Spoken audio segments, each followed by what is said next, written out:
Pero bago po mangyari ang mga ganyang klaseng usapan, ulitin lang po natin ha mga kababayan, baka naman pwede mag-subscribe na po kayo kasi sa mga nanonood, 52% hindi nakasubscribe. Pero alam nyo ha, nakita ko yung statistics ha, medyo umaangat na po ito. Marami na po ang nanonood na nakasubscribe. Pero kung maaari pa, yung iba pa, yung remaining na nanonood, baka naman pwede kung tayo mag-subscribe. Okay, ito na nga, pag-usapan na po natin.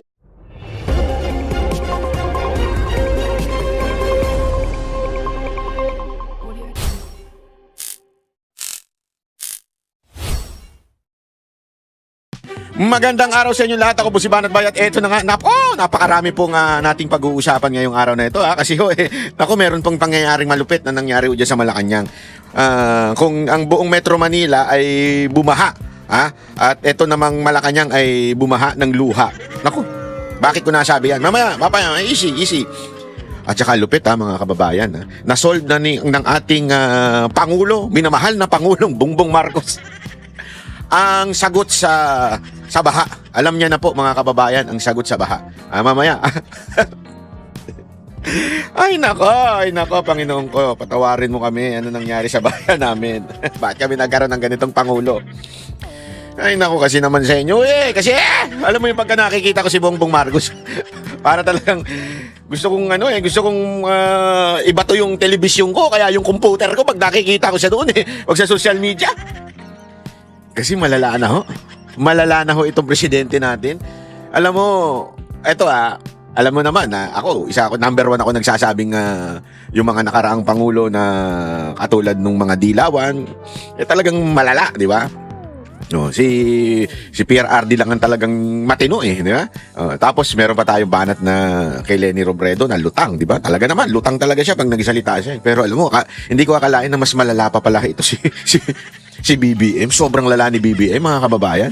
Mamaya papakita ko sa inyo kasi ang lupit po ng mga nangyayari. Siyempre medyo may konti din tayong konti na lang sa impeachment Parang awa nyo na kasi sa totoo lang wala na akong kwenta yung impeachment. Honestly ilan na? 13 na nga ba?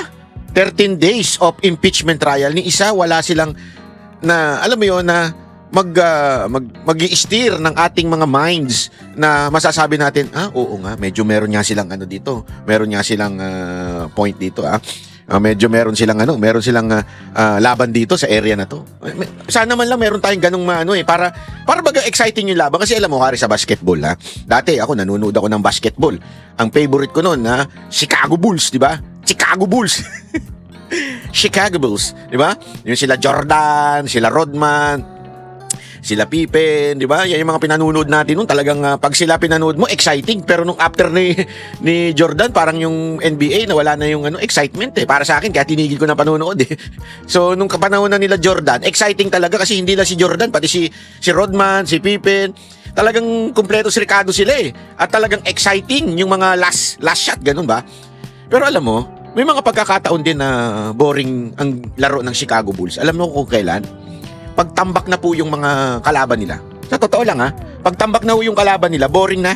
Hindi ako nagbibiro. Bakit ako nasasabing ganun? Kasi alam mo, sana man lang, kung may laban, syempre laban yan basketball yan Sana man lang medyo, yung bagang, medyo may excitement yung dikit. Hindi lang pwede yung, tambak na tambak. Ang pangit to kasi pag tambak na tambak. Parang ganito nangyayari sa impeachment. Exciting sana yung mga bitaw na mga senador, katulad ni Senator Robin at Senator Amy. Kahit bitaw minsan ni Lacson, umaayos Bitaw ni Cayetano, bitaw ni Chis Escudero. Napakaganda ng mga bitaw nila. Pati yung defense, napakaganda. Yung excitement sana, ganun Kaya lang, wala talaga Parang hinahanap ko yung sinasabi nilang pasabog. Asa na ba yung lintik na pasabog na yan? Wala. Hindi mo napapansin? Kahit yung taong bayan nagsasawa na unti-unti. Yung paloob, pabagsak na. As in yung mga tao na nanunood. Dati exciting yan. Okay yan. We would really know if VP Sara Duterte committed a crime or anything that would make her impeachable na person. Parang ka-impeach. Sana man lang meron tayong nakitang ganun. Alam mo, nung iniisa-isa na yung witness, walang bago. As in yung mga witness na yon, lumabas na rin yun doon sa Committee on Justice sa Kamara. Ang bago lang ata dyan, dahil bagong appointed lang, si Matibag. The rest, kung ano yung sinabi nila sa Committee on Justice, the same shit, wala man lang bagong surprise evidence, surprise something na, Hindi natin nakita yan noon Yung ganun. Baligtad niya eh. Mas meron ba tayong hindi nakita from the defense kesa doon sa nag-aakusa? From the defense, at least nakita man lang natin na meron palang sulat itong kasundaluhan natin na nagsasabing nagamit ng tama yung confidential funds. At least may nakita tayong mga ganun, di ba? Nakita natin na yung mga witness pala ay hindi talaga inaral o hindi talaga nireview yung video, yung sa grave threat.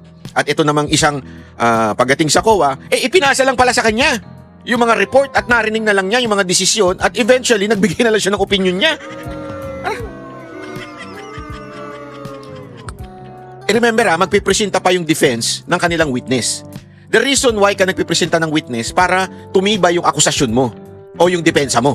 For that matter, yung sa prosecution, dapat nagpipresenta ka ng witness mo para lumakas yung akusasyon mo. Di ba? Hindi baligtad. Nagpresent yung prosecution ng witness nila, lalong lumakas yung defense. Ganun na nangyari, baligtad. Sabi ko, anong natutunan natin dito sa mga pangyayari nito? Natutunan natin yung hinahangaan ng iba na si pangalan no si Kapunan. Diba? Yung wala palang alam. Ang alam lang bastusin yung korte, maging bastos, maging rude. Diba? Ano pa? Yung natutunan natin, yung mga prosecution nila, wala din palang nagme-make up lang pala. Yun lang ang alam. Yung isa naman, naglalaway. Yun lang yung mga natutunan natin eh. Di ba? Sabi ko sa inyo, pag-usapan na lang natin ibang bagay Kasi merong isang nakakalusot. Nako, sino yan? Merong isa ako narinig. Ito. This is something very, very, very intelligence community. Meron palang isang surprise na kandidato. Di umano si Marcos. No? Mamaya pag-uusapan natin yan. Na mukhang ito ang magiging kandidato niya. Kaya yung mga galaw niya ay in this direction. Mamaya, ikikwento ko sa inyo, kaya abangan yung gandulo Huwag kayo nga bibitaw. Kasi anytime, pwede ko sabihin kung sino yan. Pero meron tayong surprise candidate si Marcos. O, ito. Pag-usapan muna natin yung nasolusyonan niya ni ni Bongbong Marcos ang problema sa baha. Ayos. Ayos talaga, ayos. O, ito. First time na nangyari rin mo. 3 days. Ayan first time na nangyari. So yung mga loyalistang vlogger na nagsasabi, panahon pa ni Duterte yun, panahon pa ni Duterte, gago. Ayan na nga yung amo ninyo. Yan na yung boss ninyo. Boss niya ba? Boss ninyo si Romualdez? O baka naman si Auntie Claire? Ay. May alam ako. Meron ako narinig na conversation.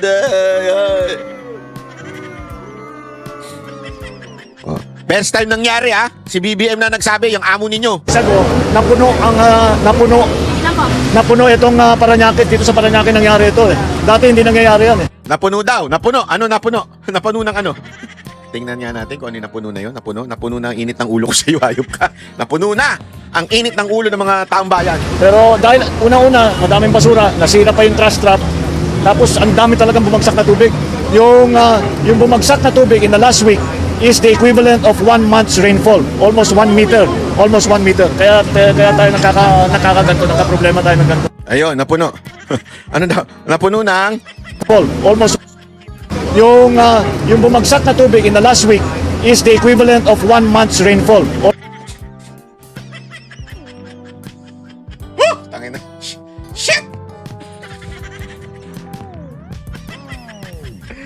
Ako may payo lang ako sa mga BBM vloggers Alam mo ako sa inyo, singilin nyo yung amo ninyo ng malaki. Kasi hirap ipagtanggol yan. Hirap ipagtanggol yan. Wantakin mo, kaya tayo bumaba. Dahil napuno na ng tubig. Dahil napuno na ng ulan, kaya tayo bumabaha. Shit! That is a very intelligent analysism. Ang lalim nun, brad, kaya tayo bumabaha kasi napuno na ng ulan. Alam naman napuno na ng bato. Alam naman napuno na ng buhangin. Tubig, syempre. Ay, naku buhay. Hindi ko na alam ang gagawin dito. Oo. Ano ba talaga nangyayari sa bayan natin?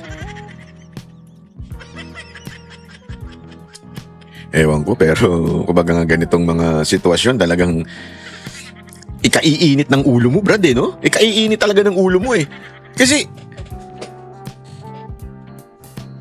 inaasahan natin sa presidente yung kahit papaano magandang dahilan. Bakit bumaha?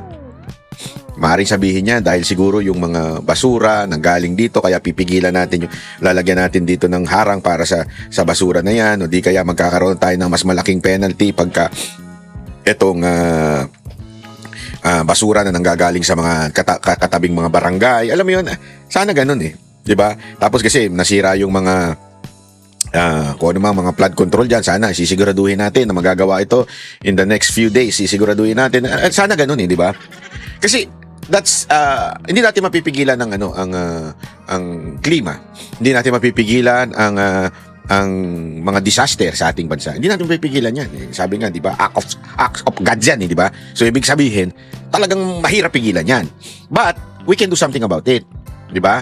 Pwede nating yung response natin maaga-aga, maayos-ayos, sisiguraduhin, malinis, ganito, harang, maayos, may net, ganyan-ganyan. Sana ganun.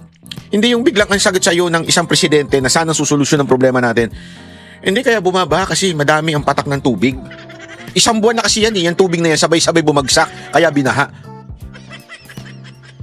Mr. Bongbong Marcos, alam namin tubig yan. Hindi naman po buhangin yan. Alam po namin na galing sa ulan yan. Hindi po yan galing sa dagat, hindi rin po yan kung saan-saan galing. Alam namin, kaya nga 'di ba tayo binaha dahil umulan Grabe, dinaig pa nito ang grade 1, 'di ba? Tanong mo sa grade 1 ng bakit tayo binabaha? Mas alam niya pa isagot 'di ba? Mas alam niya pa isagot kaysa dito. Anong klaseng mga kababayan? Parang hawa niyo na. Sa 2028 naman, umayos naman kayo sa pagboto. Please lang. I mean, o sige, kung ito. Kunwari lang ayaw nyo si VP Sara Duterte.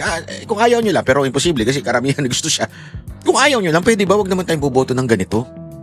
I mean, yung someone na, hindi mga Duterte, pero someone na hindi lutang, hindi, ewan kung anong tawag mo dito. Pwede naman tayong kumukuha ng medyo matali-talino ng konti. Merong hands-on experience na ginagawa. Hindi ito. Bihira naman kayo, Almost 1 meter. Kaya tayo nakakaganto, nakaproblema tayo ng ganito. Anyway, you see the problem for yourself. Alright, thank you. Ay, nako, grabe. Ewan ko. Ito pa. Ito, malupit po ito May nangyari ho sa Malacanang. Ito, ikikwento ko na sa inyo. May malupit na nangyari sa Malacanang. Ay, nako. Meron pong doon, umiiyak. As in, pikod na pikod. Gigil na gigil. Gustong manakit. No wonder, ganun din yung mga troll nila no wonder. Ito. Panoorin niyo. Good afternoon, Yusek. Sabi po ni Congressman na Erice, optics lang daw yung pagbanggit ng Pangulo kay former House Speaker Romualdez nung SONA. Utos, sunod palakpak, pagkatapos wala na raw po yun. Ang sabi pa niya, the President cannot afford to jail former Speaker Romualdez kasi hindi daw po mangyayari insertions for 3 years without the cooperation of the whole government. Your comment po, and kung meron po bang update sa palasyo ang Ombudsman doon sa sinabi ng Pangulo na will be done soon na yung filing ng multiple cases against Romualdez? Okay, unang-una, yan ba ang talagang kanya mga sinabi? Kasi nahulog yung laptop kanina. Baka naguluhan kasi gulong-gulo yung isip dyan ni Congressman Erice. No wonder Kaya ganito to. Kasi magulo rin yung presidente nito Kaya ganito to. Pati ba naman yung mga ganyang laptop pinag-uusapan pa? Grabe yung professionalism nito. Hindi Napakataas. ka tumutugma sa katotohanan. Sure? Okay naman yung laptop? Okay, sige. Well, anyway, nagtataka nga ako kung bakit pa na ini-interview itong si Congressman Erice. Nagtataka daw siya ba't ini-interview si Erice? Tandaan mo, yan minority leader yan sa Kamara. Minority leader, alam mo ba ibig sabihin nun? Ngayon, ex-minority leader na siya kasi nga po, dahil sa tinanggal siya nung nagsalita siya laban kay Marcos. So ibig sabihin, very relevant yung sinasabi niya. Again ito si Erice, dilawan to para sa kaalaman ninyo. Hindi ito maka-Duterte, pero bakit natin in-interview sa Vox Populi? Kasi nga po, dahil gusto natin marinig ang panig ng lahat ng tao. Whether you are against VP Sara Duterte or you are not for her, okay lang. As long as sabihin mo yung totoo, ano yung nangyayari sa bayan natin? Ano yung nangyayari? Di ba? Hindi yung gano'n na lang na, hindi, kasi hindi dapat yun i-interview. Kaya kanya mga sinasabi ay lagi may parang, I think, I don't think. Lahat ay puro sa galing lang sa kanyang isipan pero walang basihan. Walang facts. Puro theory. Alam niyo po, sa gobyerno, hindi tayo dapat nabubuhay lagi sa theory. Hindi tayo dapat lagi nabubuhay sa paninira. Nakita ko nga po ang kumbaga yung script ng kanyang pinakahuling interview dito sa One News PH. Kaya tama naman po yung binanggit nyo, Ma'am Julie, no? Bago dyan, meron siyang binanggit patungkol dito na hindi lang flood control projects ang problema, kundi pati yung pagkolekta ng basura. Ang sabi niya dito ay meron siyang alam tungkol sa mga local government na ang tawag ay collect all. Kung saan pinaparatangan niya yung mga opisyal ng local government ay corrupt. So kung siya may alam naman dito at isa siya sa public servant at siya ay isa sa maingay na nagtutulisa, gumawa na ba siya ng aksyon patungkol dito sa mga di umano mga local government units na nagkakaroon ng korupsyon patungkol sa pangongolekta ng basura? Pakitanong niyo po sa kanya yan. Yan. Alam mo, itong hilig nitong sabihin eh. Ito, di ba? Yan din na sinabi niya doon sa isang sinagot niya. Si Magalong. Sinabi niya, nag-imbestiga si Magalong. Nalaman niya na may ganito. Bakit hindi siya nagdemanda? May ginawa na ba siya? Gago. Hindi nila trabaho yon. Trabaho nyo yon. Kaya sila pumupuna, trabaho ninyo. Nagigets nyo ba? Trabaho po ninyo yun. Trabaho ng executive. Kung ayaw mong questionin ng Pangulo mo, abay bumaba na lang siya dyan, iba na lang. Hindi ko nga magets meron pa isang congressman, hinahanap si VP Sara Duterte, nasa dahig daw kalagitnaan ng bagyo. Bakit? Siya bang dudun ang lulutas ng problema ng bagyo? Problema ng baha? Manggagago pala kayo eh. Ang lulutas ng problema ay yung presidente. Yung mga investigasyon, nag-imbestiga lang si Magalong dahil part ng trabaho niya yun, kinuha siya. Actually, sinabi nyo nga, consultant lang eh. So, hindi siya ang magdidemanda. Ang sinabi dito ni Magalong mismo, sinagot niya ito eh.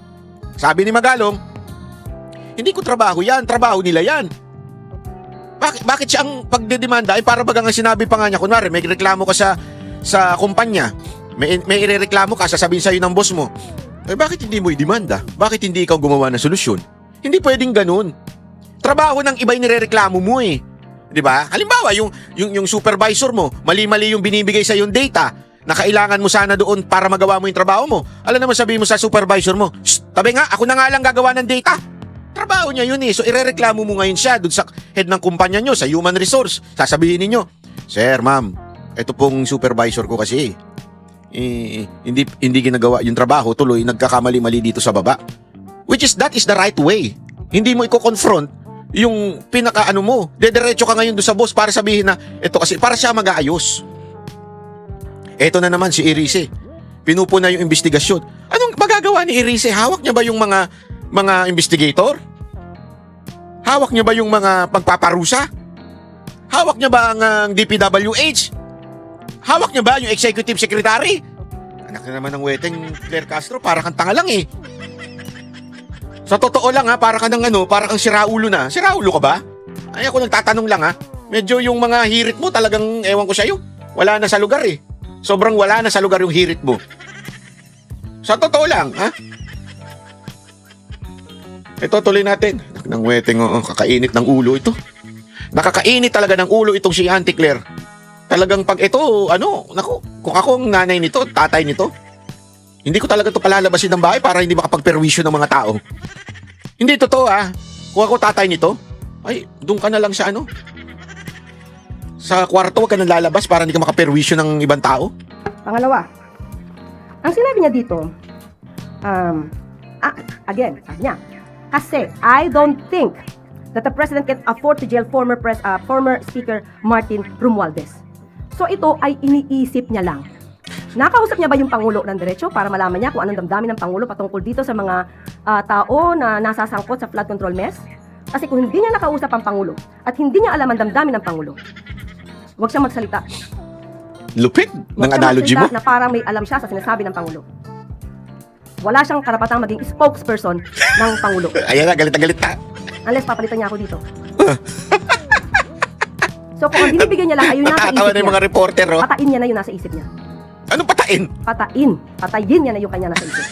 Dahil wala po yung katotohanan. Agoy, Auntie Claire, ano nangyari sa'yo dito? Pikon na pikon yung patain, naging patayin na. Ano ba talaga, te? Ano ba talaga, te? Parang awa mo na. Ano na sinasabi mo? Nakanang wete. Ulitin natin Doon sa part na, Ingay na nagtutulisa. Gumawa na ba siya ng aksyon Mm. patungkol dito sa mga di umano mga local government units na nagkakaroon ng korupsyon patungkol sa pangongolekta ng basura. Pakitanong niyo po sa kanya yan. Pangalawa, Ah, ang sinabi niya dito, again, sabi niya, kasi I don't think that the President can afford to jail former Speaker Martin Romualdez. So ito ay iniisip niya lang.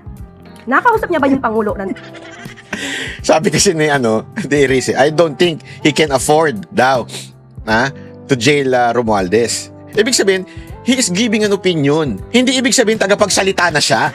Nagbibigay siya ng opinion base sa mga nakikita niya na galawan ni Marcos. Opinion yun eh. Kanya yun. Wala kang pakialam doon.